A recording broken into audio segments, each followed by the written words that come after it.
What it do, house crew? I'm just kidding. I'm not doing that. But today, wanted to make a good video. We're gonna be going over the UFC Fight Night for Saturday. Just wanted to make a quick video. I'm probably only gonna pick the main event just because. I just want this to be a short video. I'll be posting my full card picks.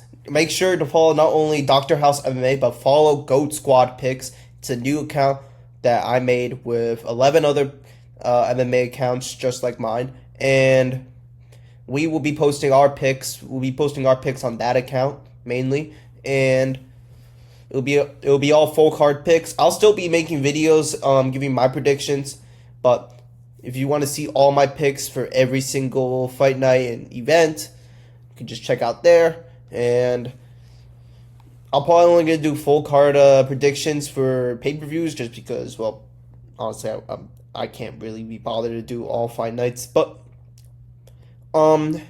yeah, all my full card picks for every event will be on Goat Squad Picks. So make sure to follow that account. It will be in the description of this video. So check it out. It's nice. It's an interesting concept, so I like it. But let's just go over the card first. So first few fights, we got Juliana Miller, Petrovic. It's a cool fight. Thomas Peterson versus Dontel Mays. It's definitely one of those fights. Arturo Top Toro is making his return against Quang Lee. So that's nice. I like Gaston. He has some really good striking. So, I mean, this will be a good fight. Marino Rodriguez versus Julian Robertson. It's a good fight. I think Robertson is definitely getting up there in the rankings. Loader versus Bakoev. Bakoev had a recent win, I think in 311 or something. So, that'll be interesting. Misha Tate's making her return against Yana Santos. I don't know, this is like the UNC version in that WMMA, so I didn't even know Misha Tate was still ranked, let alone still fighting, so it's cool. Jeremy Stevens is making his return to the UFC Octagon against Mason Jones. This is very interesting. I thought he was full on BKFC and doing other stuff, but no, he's back in the UFC. I think he's just completing his contract, maybe he has a fight left or something, so that'd be cool. I mean, I'm interested to see this fight. You got Smotherman versus Today. That's cool. And then Montel Jackson versus Daniel Marcos. I think this is one of those fights I'm looking forward to in this card. I like this fight. I think Montel Jackson's really good. And he doesn't fight that much. I think his last time he fought was like in July. So, yeah, I'll be interested to see. Marcos is getting his first ranked guy. So, I'll be interested to see how it goes. Will this be Marcos' first loss? Or will Montel Jackson, lose his ranking to him? We got Ponzinibbio going against Daniel Rodriguez. Very good opponents. I'm favoring Ponzinibbio in this fight. And I said I was going to do the main event, but I'm going to do the co-main as well because I like this fight too. We got Renato Ritter versus Bo Nickel. Both of these guys are doing waves in the middleweight division. They're both relatively new fighters. I think Bo Nickel's been around a lot longer, but Renato Ritter made his debut last year against Gerald Mearshart, and he won by submission. It was a very rocky fight. GM3 had some good moments. He was outstriking him, but Renato Ritter was able to drop GM3 in the third round, and he got the arm triangle submission. He has really good grappling, and I think his striking is very awkward. It's a very unorthodox style of striking. Kind of reminds me of Dutch kickboxing, but he is a very talented grappler. He submitted Kevin Holland in the first round, and it looks like he's ranked now. I think he's number 13. So, I mean, this is a very good opponent and a very big step up in competition for Bo Nickel. Bo Nickel, he had a good rise to the UFC. Very impressive wins. He had an impressive win at 300 against Cody Brundage. Granted, it was a bit competitive, but Bo Nickel was able to get a submission, and he had a very non-impressive win on the UFC 309 against Paul Craig, and a lot of people did not like the fight. I think Bo Nickel was focusing more on striking, but people were kind of expecting him to use his wrestling against a guy like Paul Craig, but I think it was a good game plan to keep the fight on the feet because Paul Craig does have a dangerous guard, and Bo Nickel doesn't want to be caught in that. So it was a smart game plan, but it did lead to a boring fight, and his stock did drop a bit, like a lot actually. It dropped a lot. People said it was a bad fight while it was on the main card, and people are kind of seeing like, oh, why is he even on main cards? Like he's not even that good. But I think Bo Nickel's pretty good. I think he has really good wrestling. I think his striking's getting a lot better. He's improving at a massive rate. He's still young, so he definitely can still improve at a good rate. But now he's going against someone who is very experienced, who was a double champ in one, and he has a ton of experience. He's gone against better opponents than Bo Nickel. He's had very impressive wins against better opponents. Bo Nickel is stepping up in a huge way, fighting a guy like Reinier de Ridder, because Reinier is such a good threat on the ground. It just makes me wonder: are they going to be striking in this fight? Is Reinier de Ridder going to be the one bringing this fight to the ground, or is it going to be Bo Nickel? And I think for the same thing for Paul Craig, I think Bo Nickel is going to try to keep this fight on the feet. I think he's going to try to use his striking. I don't think he's going to go to the ground with Reinier de Ridder. I'm going to be real. He is definitely not going to try to grapple with a guy who has been submitting people left and right. He has like what? He's 19-2 yet, but like he's had 2 losses to the same person. Apart from that, he was undefeated before he lost the belt. So he's very good. Reinier de Ridder is pretty good, and I think he's making a really good transition to the UFC. He's kind of like the opposite of Ben Askren. Ben Askren had he was really dominant in one, but he was kind of shit in UFC. Reinier de Ridder is making a good name for himself. He's submitting pretty good grapplers. GM3 and Kevin Holland are really good grapplers, and he's just submitting them. So, this is going to be a very tough fight for Bo Nickel. The odds are not really that close. Bo Nickel's always had high odds just because of the hype he has, and he's a minus 325 favorite against Reinier de Ridder. I think the odds are wrong. I don't see how Bo Nickel is a favorite in this fight. I really don't. Bo Nickel does not have the striking like Reinier de Ridder, and people tend to crap on Reinier striking. I think Reinier striking is fine. It is fine. It is not good, but it's good enough.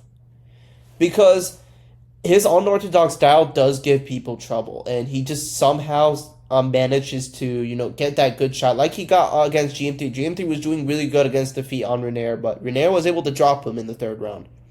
Reinier has some good tricks up his sleeve. He's a very crafty person. I'm sounding like Lucas Tracy. He's a crafty vet. He got meaty hooks. No. I think Reinier de Ridder is a tough matchup for Bo Nickel. I don't see Bo Nickel really having much success on the feet against Reinier. I think Reinier is going to be having the better striking exchanges. And Bo Nickel's striking seems very one-dimensional. He doesn't really have a good knowledge of combinations and distance and timing. He has good power, and he can definitely knock people out. But I haven't seen that against a lot. Cody Brundage was a very competitive fight, way more competitive than it should have been, considering how much of a favorite Bo Nickel was in that fight. I think Cody Brundage even took Bo Nickel down. And Bo Nickel had a very competitive fight, very competitive striking match against Paul Craig. And I'm not shitting on Paul Craig, but Paul Craig's striking isn't good. It isn't good. If you are having a competitive kickboxing match with Paul Craig, then that means your striking isn't as good as you think it is. And Bo Nickel was having a close striking fight with Paul Craig. He didn't even bring the fight to the ground, didn't use his wrestling, and I was really disappointed by the performance because you're a guy who is priding yourself on being able to beat Kamzat, but you're not using wrestling against a guy like Paul Craig. I get why he did it, considering Paul Craig's guard is very dangerous, and Ankalaev and Jamal Hill and Krylov, they were all victims of Paul Craig's excellent submission game off his back. And Bo Nickel didn't want to risk getting submitted. But you can't call yourself the best wrestler in the UFC. You can't say that you're going to beat Kamzat if you're going to have a fight like that against Paul Craig. And this isn't Paul Craig. This is Reinier de Ridder. This is a guy who was double champ in one, who has very impressive wins. He's been on a roll in the UFC. He's had 2 wins against quality opponents like GM3, like Kevin Holland, who are also pretty good grapplers, who are good submission guys. And he submitted both of them. Like, his performance at UFC 311 was impressive. It was really good. Good dominance from Renato Ritter. I'm going to take Renato Ritter by this fight. And, I mean, for a 3-round fight, I'd like to say decision. Will he submit Bo Nickel? Probably. But I'm not really sure. I think he might. I'm going to still go with Renato Ritter, though. I think this is a huge step up for Bo Nickel. If he does the same thing like he did against Paul Craig and tries to strike with this guy, I think Renato is going to have the better striking success. I think he's going to be a lot faster, right? And he's going to have a better understanding of striking because he has the experience. He has been with the best of the best and competed at a high level, had a one champion, became a one champion in 2 divisions. He has the experience, way more experience than Bo Nickel. This is just a huge step up. I want to say mismatch, but it's a huge step up in styles. And for Bo Nickel to be a minus 325 favorite, it's kind of crazy because I think there are a lot of people sleeping on Renato Ritter. I think Renato Ritter has a ton of potential in the UFC. He looks like he's getting better each fight. The GM3 fight was very different than his performance against Kevin Holland. You know, he had a very different performance. He's getting better. Bo Nickel's also getting better, but it's not to where I would think that Bo Nickel has a chance. I think Bo Nickel is going to try not to keep this fight on the ground. If he does, I'd be happy because I'd like to see him use the one thing he's good at instead of trying to, throw a bunch of overhands. But I like Renato Ritter's chances here. I'm going to take Renato Ritter. I'm going to have him win by, fuck it. I'm going to go submission. I think Renato Ritter can submit Bo Nickel. Cody Brundage was having success taking down and controlling Bo Nickel for a bit. I think Renato Ritter is a very good submission specialist. I think, Bo Nickel has some good grappling of his own too. So, it's tough. Submission or decision? I'm going to go decision, to be honest. I think Bo Nickel's going to be very safe in this fight. I think Renato Ritter is going to be safe in this fight. I think Renato Ritter wins the striking exchanges. I think, Bo Nickel's not going to be really successful on the ground controlling Renato Ritter that much. His wrestling is good. He can get good takedowns. It's just that it's different when it comes to the octagon. State collegiate wrestling is different when it comes to the octagon. There are some people who mix them and do well and translate that experience well. I don't think Bo Nickel's one of them. So I'm going to go Renato Ritter by decision. It's a good money line too, plus 260. Go over the money line. I think Renato Ritter got this. He might win this match. He will definitely win this fight. I think he just has the experience. He has the striking prowess. He's a really good grappler, and he's getting better and better each fight. So I like Renato Ritter's chances, and he didn't take that much damage from the Kevin Holland fight. So I like this. I like this fight for Renato Ritter. I think this will definitely elevate his stock more if he wins this fight, because beating an undefeated hyped prospect like Bo Nickel will definitely give eyes onto you. And we can see Renato Ritter maybe get some matchups, like maybe against Brendan Allen, or Brendan Allen, or I don't know, Adesanya, Whitaker. Maybe get into those fights against more experienced UFC caliber. Next, we got the main event. We got Corey Sandhagen taking on Deiveson Figeureido. I like this fight. I think this fight is very good. It's a good matchup between two guys. I think Corey Sandhagen and both Figgy are honestly they're kind of been in this game for a while. They've been in this game for years, and this is a very big discrepancy in height. Sandhagen's 5'11". I think he's like almost 6 foot, and Figueiredo's like 5'5". It's a very big difference in height, and this is Corey Sandhagen's coming off a loss to Umar Nurmagomedov. It was very competitive. Each round was pretty close. Corey Sandhagen and Umar had their moments. Umar did outstrike Corey Sandhagen, but Corey Sandhagen was doing well defending the takedowns against Umar, and that was his fight coming off a year layoff and an injury. So you gotta see, like, maybe he wasn't performing to the best of his ability here, and now he's gonna be a lot more better, a lot more used to fighting again. But it was a very competitive fight. I didn't think it was 50-45 Umar. I thought it was 49-46. But each round was pretty close. And it could have gone to anywhere else. But I thought Umar won that. And then Figeureido is coming off more decisive loss to Peter Yan. I didn't think it was a 50-45 either. I thought it was 49-46. I thought Figeureido took round 4. So, I mean, it was still a competitive fight. Figgy was just hanging in there. He was doing well. He started doing a lot better. He had a really good first round. He had really good moments in the first round and in the fourth and fifth rounds. It was a very competitive fight still, but Peter Yan had a very good performance. And I really hope he fights for the title because he deserves it. But now, these two guys are fighting each other. And I'm going to be straight up with you. I think this is a bad matchup for Figgy. Corey Sandhagen is a very dynamic striker. I really like how he utilizes volume. And he has a lot of tools in his arsenal. And he has really good grappling himself. He can use kicks really well. He can do a lot of spinning shit. He has really good jumping knee. Like a really good flying knee, man. And he can put combinations up. He can definitely, he has really good forward pressure. He gets a lot of volume. He's like a volume striker. I like that. And against a guy like Figgy, it's definitely going to be tough for Figgy to kind of keep up with that striking. Although Figgy does have a really good right hand, and he has been dropping people who usually never get dropped. Really good impressive knockout win against Benavidez. He dropped Yan. He dropped Cheeto and broke his chin.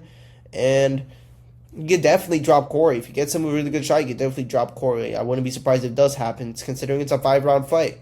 I think this is going to be going to decision. I don't see either of these guys finishing each other because they're so good. They're like Figgy and Corey are both well-rounded. They're both very good. And Figgy's got that experience, that championship caliber. He has been a champion, defending champion. And Corey, he has fought for the title before. So, I mean, I really like this fight. I just think that Corey could win this if he keeps it on the feet, uses that striking style, that volume, and keeps piling it and does this for 5 rounds. I think he will get a decision win. I'm not gonna say this isn't close, but I don't see this being super 50-50. I see this like a 60-40 like a 70-30 Corey. So. Yeah, I mean, it's definitely a good fight. I really like this fight. I would love to see Figgy kind of win this, because if he doesn't win this, I don't know what's next for him in the division. He is getting up there in age. He's going to be 37. And at face it, he's only going to get older, and these guys are only going to get better. And I don't know what he's going to do if he loses his fight. So I kind of hope he doesn't. So I'm really interested to see how this fight goes. Let me know if I made some picks that you disagree with, and I'll see you in the next one. Corey by decision. I think that's a pretty safe pick. I'm gonna go with that. Corey by decision. I think Corey's got the striking to keep Figgy guessing, to keep Figgy kind of not really get his momentum and get that right hand. And I don't think this fight's going to go to the ground. I think Sandhagen has some really good takedown defense, and he has the grappling to counter Figgy's. So I'm interested to see this fight. Anyways, I'll see you in the next one.